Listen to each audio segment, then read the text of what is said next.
मुंबई विमानतळावरच्या उड्डाणांची संख्या काहीशी कमी होणार आहे। उड्डाणांची संख्या कमी झाल्यामुळे तिकिटाच्या दरामध्ये मात्र वाढ होणार आहे। इंडिगो आणि एअर इंडियाची उड्डाणं कमी होणार असल्याची माहिती मिळते आहे। व्यावसायिक जेटच्या हालचाली मर्यादित करण्याच्या प्राधिकरणाच्या सूचना आहेत।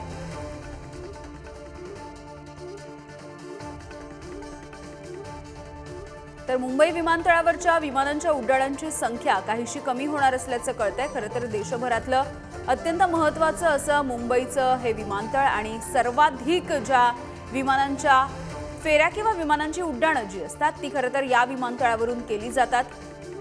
मात्र आता मुंबई विमानतळांवरच्या उड्डाणांची संख्या कमी होणार असल्याचं कळतंय। आणि याविषयी बोलूयात, आमचे प्रतिनिधी दीपक अहिर सध्या आपल्या सोबत आहेत। दीपक, काय नेमकी कारणं आहेत ही जी उड्डाणं आहेत ती कमी होण्याची आणि या सगळ्याचा परिणाम म्हणजे तिकिटांच्या दरामध्ये वाढ होणार आहे? Thanks for your call.